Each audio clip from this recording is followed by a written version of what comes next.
여러분 안녕하십니까, 진성호입니다. 자유한국당이 드디어 이번 총선 공천을 책임질 공천위원장, 그러니까 공천관리위원장을 임명했습니다. 김형호 전 국회의장이 한국당의 공천관리위원장으로 임명됐습니다. 자, 황교안 대표의 초강수로 보입니다. 황 대표는 오늘 오전 국회에서 최고위원회의를 비공개로 열었습니다. 당초 의제에 없었던 이 공천관리위원장 안이 올라와 있었습니다. 원래 3명이 있었습니다. 3명.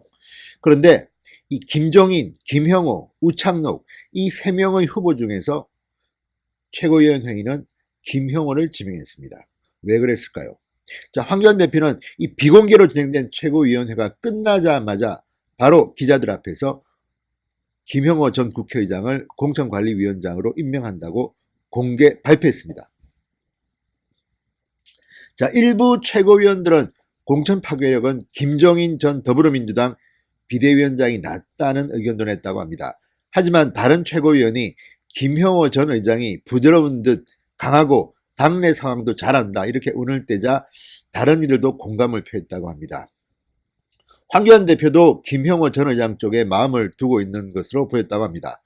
결국 김형호 전 의장으로 하되 그에게 쳐낼 수 있는 칼을 쥐어주고 그걸 마음껏 휘두를 수 있도록 하자는데 최고위원 전체가 만장일치로 의견을 모았다. 이렇게 한 최고위원회는 전했습니다.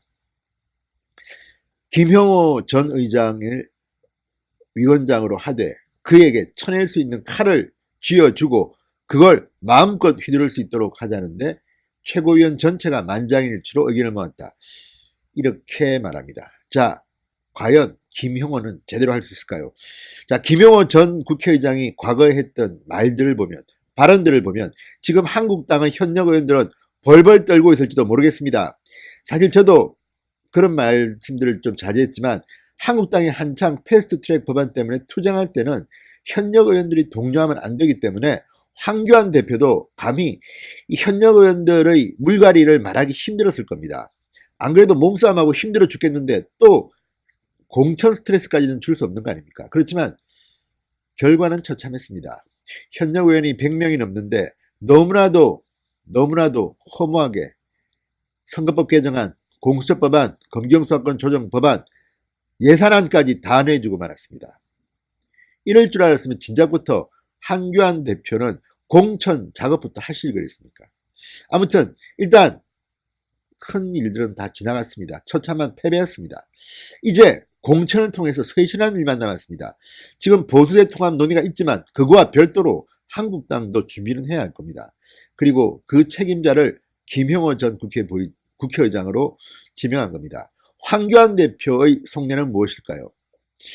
자, 김형호 전 국회의장이 과거에 했던 말을 보면 지금 한국당에는 저승사자가 한 명 와 있는 것 같다는 생각도 듭니다. 진성호의 직설 시작합니다. 방송에 앞서 아직 진성호 방송에 구독자가 아니신 분들은 붉은색 구독 버튼 눌러주시기 바랍니다. 더 좋은 방송으로 보답하겠습니다. 자, 황교안 대표는 기자들도 참관하는 공개 최고위원회로 전환한 뒤 김형호 전 국회의장의 임명을 발표하고 국민이 원하는 혁신의 길로 달려갈 것이라고 했습니다. 혁신이란 말을 썼습니다. 그리고 칼을 쥐어줬다고 했습니다. 자, 김형호 전 의장은 깐깐한 원칙주의자란 평을 듣습니다. 원래 동아일보 기자 출신입니다. 부산 영도에서 내리 5승을 했습니다.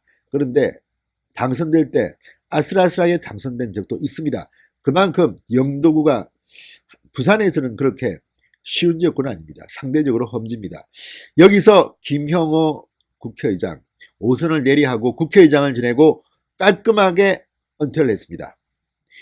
김형호 의장은 좀 멋쟁입니다. 사진도 찍고 글도 쓰고 역사에 대한 관심도 많고 그리고 나름대로 좀 비평을 잘합니다.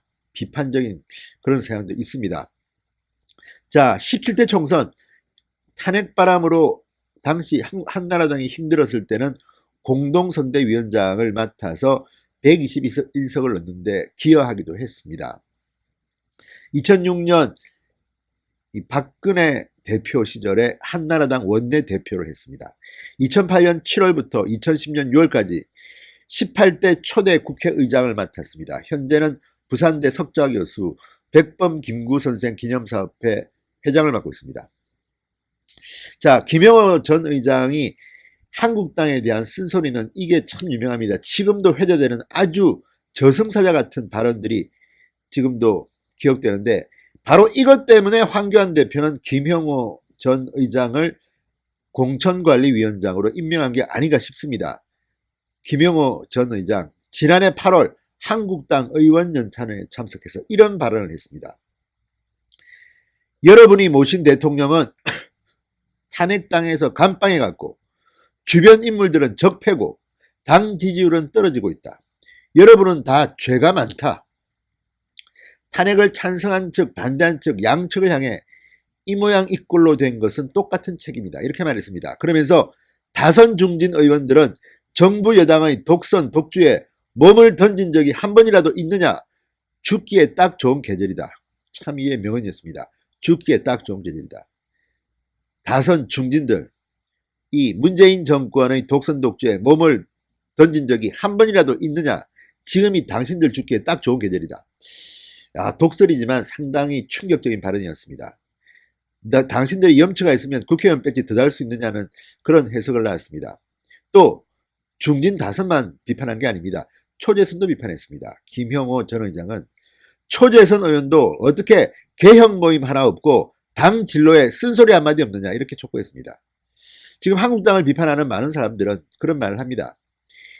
무조건 눈치만 보고 홍준표 대표가 대표되면 그쪽으로, 김병준 비대위원장이 오면 그쪽으로, 황교안 대표가 오면 또 그쪽으로, 늘 권력이 쏠리는 대로만 몰리는 이런 초재선들. 그래서 당신들이 초재선의 용기가 있다고 하겠느냐 이런 비판들을 많이 합니다. 김형호 전 의장 지난해 8월 이 당시는 아마 김병준 비대위원장 체제였던 것 같습니다. 그때 중진들이면 중진, 초재선이면 초재선 이렇게 쓴소리를 했던 그런 소유자입니다. 그래서 황교안 대표가 모셨는지도 모르겠습니다. 자유한국당은 그동안 국민 추천을 받아서 6천 명이 넘는 사람들 중에서 압축하고 압축했다고 합니다. 그 중에는 김형호 전 의장 말고도 방금 말씀드린 그 2명, 그리고 이문열 소설가, 박찬종 전 의원, 뭐 상당히 많은 인물들이 거론됐습니다. 그런데 다른 건 모르지만 이 아까 3명 중에서 김종인 씨 같은 경우는 저는 반대입니다. 아니, 직전 선거에서 민주당을 지휘했던 사람을 어떻게 다음 선거에서 한국당이 받아들입니까? 그리고 정치공학적으로 표 좀 더 얻겠다고 하는 그런 장난 같은 그런 음모 같은 짓은 국민들한테 지금 통하지 않습니다. 지금은 비상 상황입니다. 지금이 정상적인 상황입니까? 문재인 정권의 저 폭정에 맞서기 위해서는 투사들을 공천해야 되고, 또 지금은 뭐 지역구에서 명함 몇 장 더 나눠주고 하는 게 별 의미가 없습니다. 공천은 전략적으로 해야 됩니다. 자, 어쨌든 황교안 대표가 상당히 공관위원장 선정에는 제가 볼 때는 성공한 것 같다는 생각이 듭니다. 자, 이 황교안 대표는 김형호 전 의장을 위원장으로 하면서 이렇게 말했습니다. 이 당에 계시는 지도자로서는 혁신적이고 개혁적인 마인드를 가지신 분으로 평가했다. 오늘 공관위원장 인선을 통해 국민이 원하는 혁신의 길로 달려나가겠다. 국민 여러분께서 추천해 주신 김영호 위원장은 앞으로 국민과 함께 혁신공천, 공정한 공천, 이기는 공천, 그래서 대한민국을 살리고 민생과 경제를 살리는 공천을 반드시 실천할 것이라고 말했습니다. 황교안 대표는 김영호 공관위원장과 직접 만났느냐는 기자들의 질문에는 충분히 소통했다 이렇게 말했습니다. 자, 이제 앞으로는 공천관리위원장이 공천관리위원들을 구성하고 룰을 만들고 공고를 하고 이제 드디어 공천 작업이 시작됩니다. 하나의 숙제는 지금 함께 진행되고 있는 보수 통합 작업입니다. 자, 지금 한국당의 공관위원장 스님에 대해서 새보수당은 당대당 통합 논의에 착수하자 뭐 또 통합하는 기구 통합협의체 구성에서는 또 공관위원들은 의논해야 되는 거 아니냐 이런 말들이 나옵니다. 그렇지만 한국당의 박완수 사무총장은 여러 일정을 고려할 때 통합은 통합대로 추진하고 총선 준비를 위한 일정은 그대로 투트랙으로 진행한다. 통합이 이루어지고 나면 공관위 구성이나 운영에 있어서 통합 관련 부분을 고려해서 보완할 수 있기 때문에 공관위 발족이 통합에 장애가 되는 것은 아니다. 이렇게 말했습니다.